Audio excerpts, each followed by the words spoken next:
Complete internal detox मानसिक द्वंद्व से जूझते अर्जुन के लिए वह अर्जुन महाप्राणायाम, कपालभाति, हनुमान मुकाशन के सामने कमजोर और हताश हो गया है। उसका मन दुख और मोह से भर उठा है।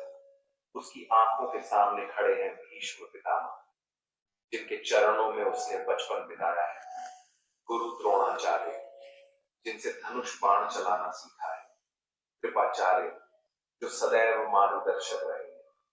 इन सबको सामने देखकर अर्जुन का दिल भर आया। वह सोचने लगा, क्या मैं इन पूजनीय जनों पर बाण चला सकता हूं?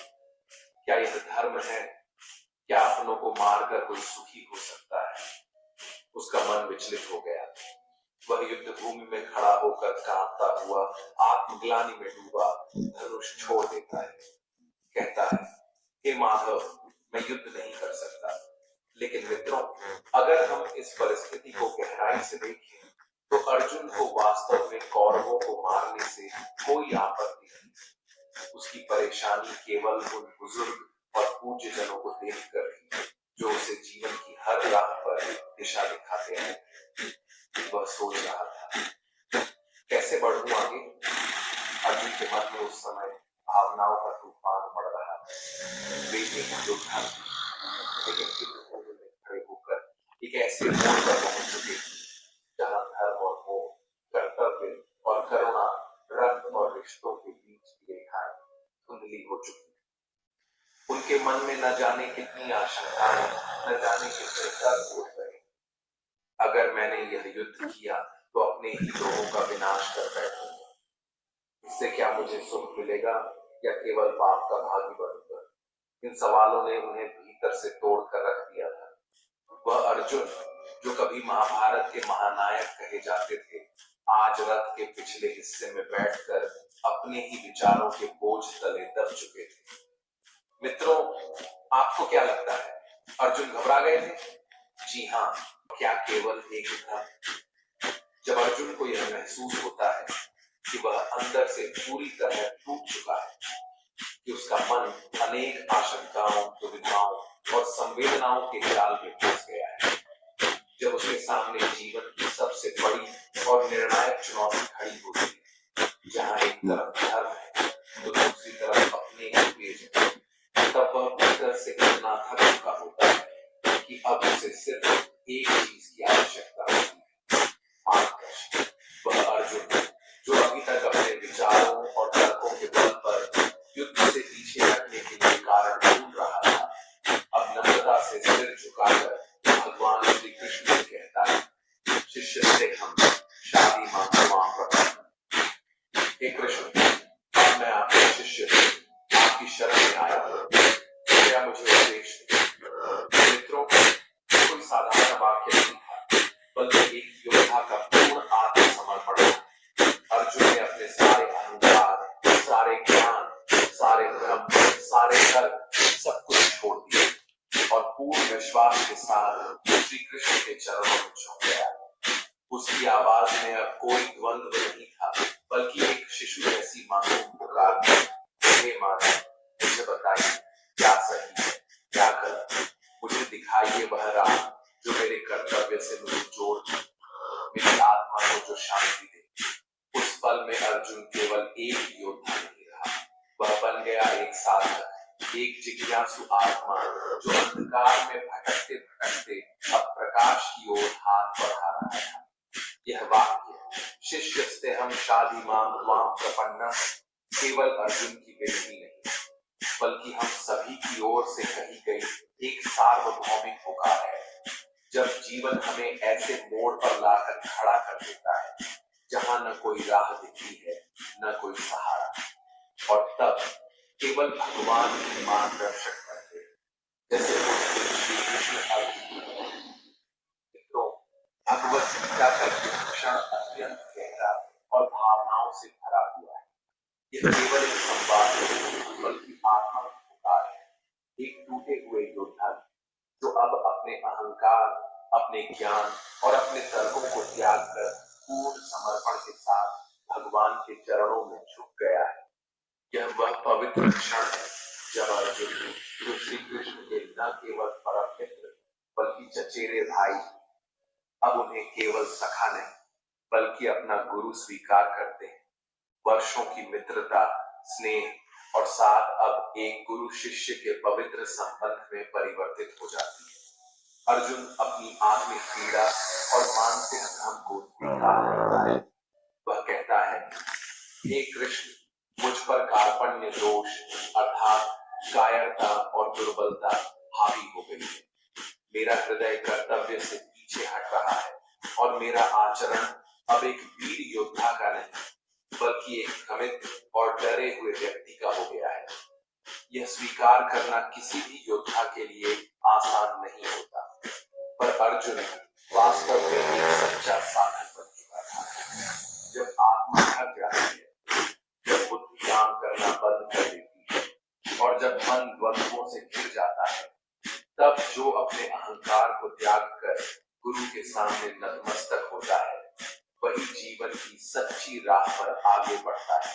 इसीलिए अर्जुन विनम्रता और पीड़ा से भरकर भगवान श्री कृष्ण से प्रार्थना करता है, हे माता, मुझे धर्म के मार्ग पर चलने की प्रेरणा दीजिए। मुझे बताइए कि मेरा कर्तव्य क्या है। मुझे इस अंधकार से बाहर निकालिए। साथियों, जीवन को होना है वह होकर रहेगा और जो नहीं होना है वह लाख चाहने पर भी नहीं होगा। ऐसा निश्चय जिसकी बुद्धि में आ जाता है, उसे कोई दुख नहीं सताता, उसे कोई चिंता नहीं है। तुम जैसे योद्धा को किसी दूसरे की मृत्यु को लेकर डरना नहीं चाहिए। और वैसे भी तुम्हें क्या लगता है, क्या ये लोग तुम्हारे मारने से मर जाएंगे? क्या केवल तुम ही इन्हें मारोगे? नहीं अर्जुन, इन सबका भी एक अतीत था, पिछला जन्म था और भविष्य में एक और जन्म भी होगा। इसलिए जैसा तुम सोचकर दुखी हो रहे हो वह ज्ञान अधूरा है। और रही बात मृत्यु के बाद की, तो यह समझ लो, इनको मारने वाले तुम नहीं बल्कि मैं स्वयं। तुम्हारे हाथ में कुछ नहीं, तुम चाहकर भी कुछ नियंत्रित नहीं कर सकते। जीवन और मृत्यु यह तो प्रकृति की नियति है। तुम तो केवल उनके मरने का एक कारण, एक निमित्त मात्र हो। और ये सभी लोग मरने के बाद मेरे ही पास आए, क्योंकि ये शरीर नहीं, आत्माएं। आत्मा को कभी नष्ट नहीं किया जा सकता। आत्मा तो अगले जन्म के लिए इस शरीर को उसी तरह त्याग देती है जैसे तुम पुराने वस्त्र उतार कर नए वस्त्र धारण करते हो। आत्मा न तो मरती है न ही मारी जा सकती।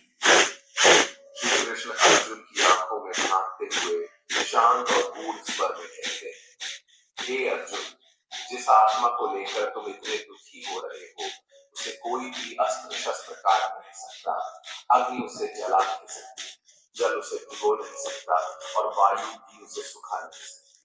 आत्मा अजर, अमर और अविनाशी है। न इसका कोई जन्म है न मृत्यु। यह आत्मा सदा से है और सदा रहेगी।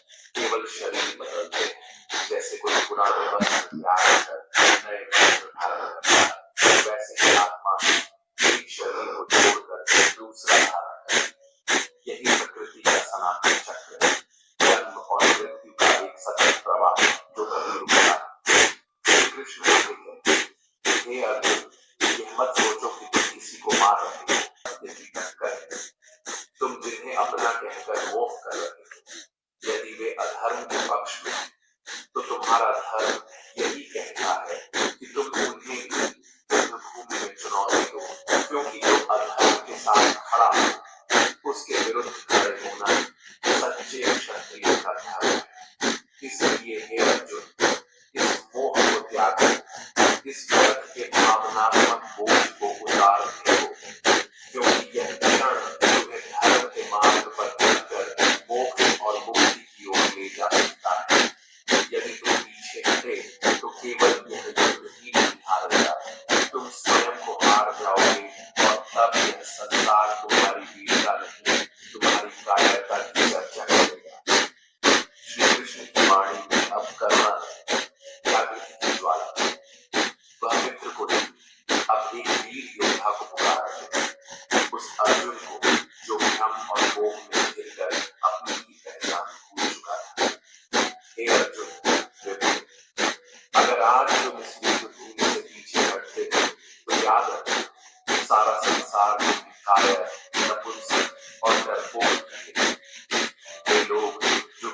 तुम्हारे पराक्रम की सराहना करते हैं, जिनकी आंखों में तुम्हारे लिए सम्मान था, वही लोग तुम्हारा उपहास करते, तुम्हारी वीरता पर प्रश्न उठाते। उनकी बातों से तुम्हारे हृदय को जो पीड़ा होती है, वह किसी भी मृत्यु से अधिक गहरी होती है। इसलिए हे बाप, अब सुख दुख, लाभ हानि, जय पराजय, इन सब को छोड़ो। अपने विचारों को स्थिर करो, अपने मन को धर्म के लिए अड़े बनाओ और वीरता के साथ धनुष उठाओ।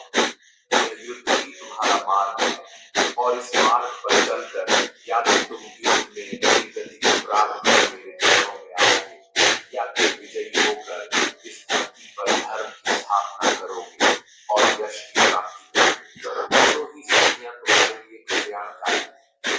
और फिर श्री कृष्ण अर्जुन को उस महान सूत्र की ओर ले जाते हैं जो युगों युगों से हर साधक, हर कर्मयोगी के जीवन का आधार रहा है। वे कहते हैं, कर्मण्येवाधिकारस्ते मा फलेषु कदाचन, मा कर्मफलहेतुर्भूर्मा ते संगोऽस्त्व कर्मणि।